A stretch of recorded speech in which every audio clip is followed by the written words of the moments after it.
کائنات کا پہلا گناہ نہ شرک تھا نہ کفر، پہلا گناہ تھا میں اس سے بہتر ہوں۔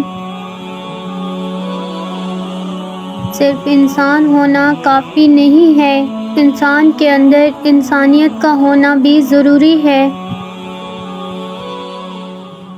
ایک شخص بن کر نہ جیو بلکہ ایک شخصیت بن کر جیو، کیونکہ شخص تو مر جاتا ہے مگر شخصیت ہمیشہ زندہ رہتی ہے۔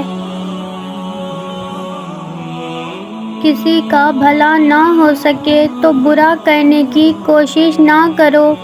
دنیا کمزور ہے لیکن دنیا بنانے والا نہیں۔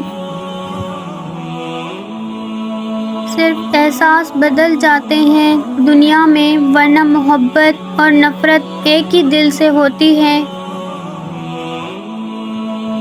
تمہارا اپنا وہ ہے جو کسی اور کے لیے تمہیں نظر انداز نہ کرے۔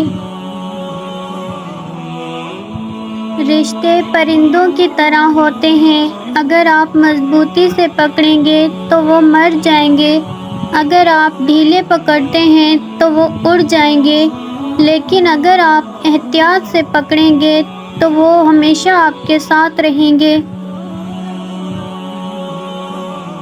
ہم اکثر انہی لوگوں کے ہاتھوں اپنی محرومیوں کا مذاق بنواتے ہیں جن کو ہم کمزور لمحوں میں اپنی ذات کی سچائیاں سونپ دیتے ہیں۔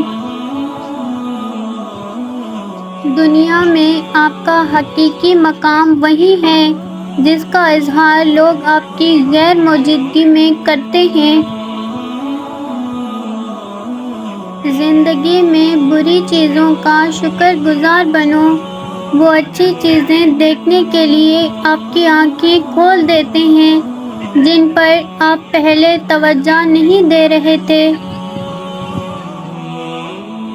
دل کے درد بتانے سے کم نہیں ہوتے بلکہ اور بڑھ جاتے ہیں، کیونکہ پھر وہی لوگ جن کو ہم نے اپنا مان کر دل کا حال سنایا ہوتا ہے وہی زخم لگاتے ہیں جہاں پہلے ہی درد ہوتا ہے۔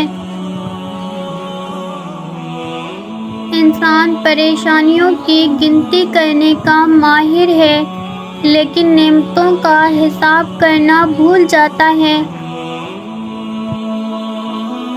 کم ترین علم وہ ہے جو زبان پر رہے اور بلند ترین علم وہ ہے جو کردار سے ظاہر ہو۔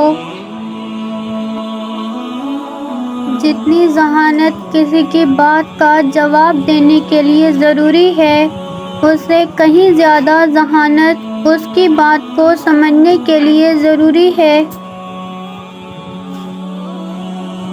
اصل زندگی نہیں ہوتی کہ آپ کتنے خوش ہیں، اصل زندگی تو یہ ہے کہ آپ کی ذات کی وجہ سے کتنے لوگ خوش ہیں۔ اتنے رشتوں کا کیا فائدہ جب ہر دکھ تکلیف اکیلے ہی کاٹنی ہے، لہٰذا خود کو مضبوط کر لیں تاکہ اپنا غم خود اٹھا سکیں۔ تم کہتے ہو یا اللہ میں ہی کیوں؟ وہ کہتا ہے کیونکہ میں تم سے محبت کرتا ہوں، اور اللہ جن سے محبت کرتا ہے ان کو ہی آزمائش میں ڈالتا ہے۔ راستہ ایک ہی تھا، حضرت موسیٰ علیہ السلام گزر گئے اور فرعون ڈوب گیا۔ یقین راستے پر نہیں اللہ پر کرو،